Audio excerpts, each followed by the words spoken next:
First of all, thank you for taking the time to speak to me. Absolute pleasure, champ, anytime. Just give us a brief insight into what got you into boxing. A brief insight, so that means quickly. What got me into boxing? My father was a man who could fight when I was younger. I always wanted to impress him.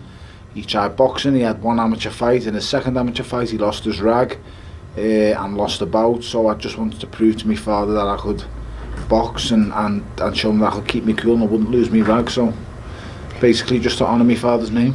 Yeah, and let's cast our mind back to when you turned professional. Okay. Talk us through the early days of your career. Early days of my career was very hard. First 3 fights were back to back, very quick, October, November, December. The first man was Jamie Embler, the second one was Adam Wilcox, and the third one was Wayne Brooks, if I remember correctly. And I went through them like a hot knife through butter, but damaged my hand quite badly in the last one, needed an operation, was out the ring for 5 months with no money, because you know if you don't box you don't get paid. So the first half of my career was hard. I had injuries, I had fights now and again. I wasn't the most active fighter in the world for over a short period of time, and then, you know, before I knew it I was halfway into my career, and I was moving promoter and various other issues. So as soon as I teamed up with Eddie Hearn for my 17th pro fight, and Dave Caldwell, and I never looked back, to be honest. It was the greatest move and the best move I ever made, and from there on I was well paid. Yeah. And I understand it was Dave who got you to turn professional. How important was he to you in the early days? Dave Caldwell? Yeah. Very important. He was my friend, he was always there. I spoke to him on the end of the phone many a time when I was making decisions. When I went back to Rotunda, that was the first very good move I'd done in my career. Leaving Manchester was the most important thing I ever done. Going back to Rotunda to start the basics again was very good, it was very important. And then I'd spent my time there, and then upon moving up to cruiserweight I knew I needed one more change, and that change was only ever going to be Dave Caldwell. If the finances were in place from the start, I would have probably turned pro with David Caldwell and stayed in Sheffield 4 days a week, but financially that's very hard to do when you first turn professional, because the finances just aren't there. But after spending time with Eddie Hearn fighting for the world title in Canada against Adonis Stevenson, I left myself enough financial clout to be able to start making that move to Sheffield 4 days a week. So financially I'd done it, and it all worked out in the end. You know, thank you to Dave Caldwell, thank you to Eddie Hearn for believing in me, and thank you to myself for delivering. Yeah, and in the ring you come across as a very vocal person and a passionate person. Yeah. Would you describe your personality overall? No. Only because I'm a completely different man in a boxing ring than I am when I'm at home.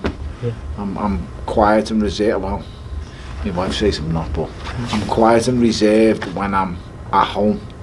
When I'm with the boxing, when I'm in the boxing world, I'm out there. I'm outspoken. I can be loud. I can be boisterous. I can be venomous. I can be vicious even. But that's because that's the persona that sells. Yeah. And that's not being fake. That's just knowing what you've got. What you've got to do to sell. Because nobody wants to see a nice guy who smiles all the time, wants to be everyone's friend, and gets in the ring and just fights. People want to see vicious, venomous people who have got a nasty tongue and who want to smash people's faces in. And that's just boxing. That's what people want to see. No one cares about the guy who shakes hands with everyone, comes and goes with a smile.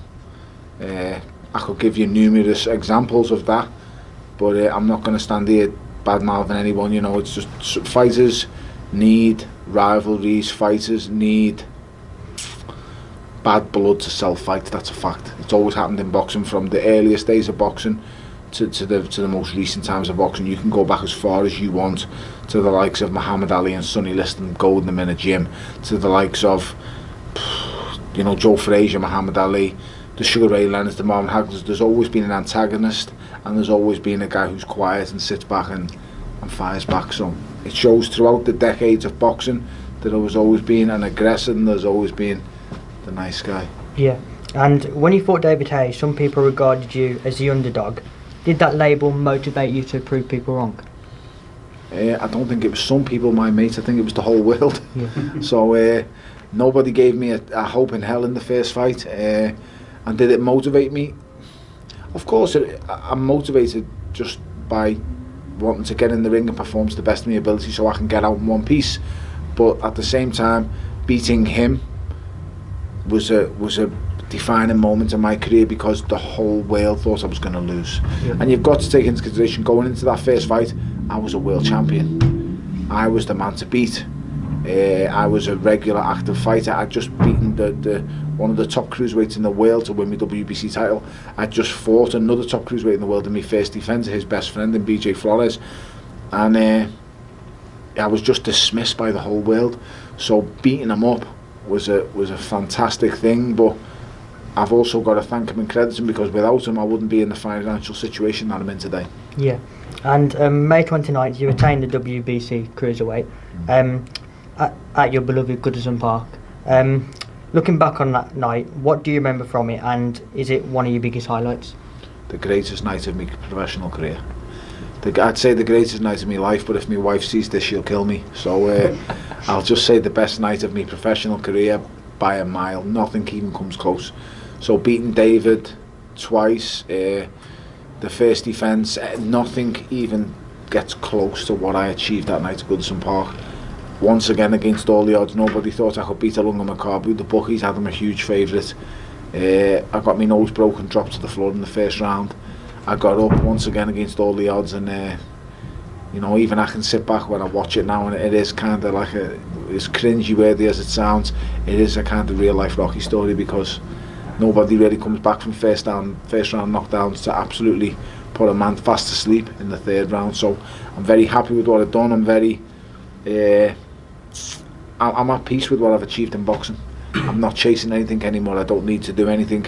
I'm content with what I achieved, and I'm very proud of where I got and how far I got. Okay. And to finish off, this is the first time you spoke since your retirement. Just briefly talk us through the reasoning behind that decision. You keep saying briefly, but I can never be quick, can I? Because I just harp on and talk nonsense. Sorry, say that last question again, champ. To finish off, this is the first time you spoke since your retirement. Yes. Just briefly talk through your reasoning behind that decision. I knew going into the Usyk fight it was going to be the last fight of my career.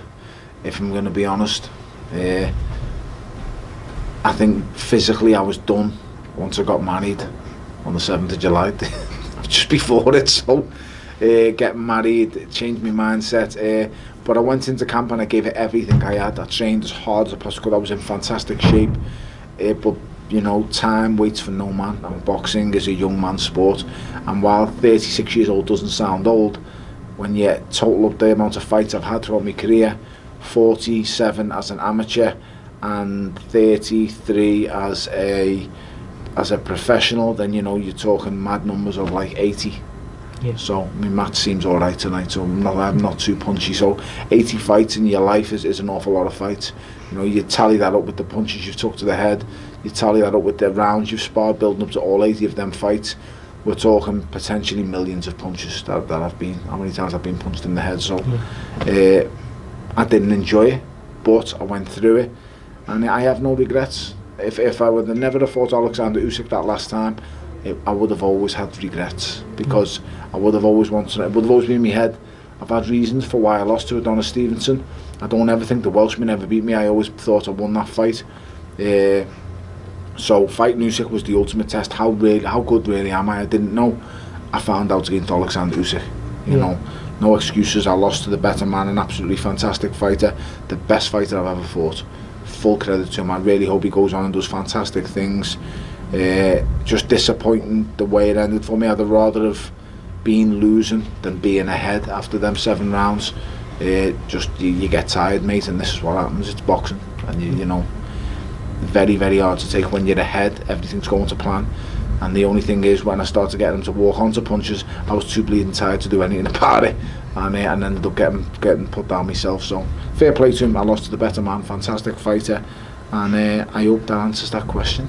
Okay, well, thanks for your time. I really appreciate it. Absolute pleasure, mate. Keep watching this channel, boys and girls. I don't need the PC police chasing me. If you enjoyed that video, why not watch another? Click here to watch them in full. Also, subscribe if you're new so you can follow my journey to the media world.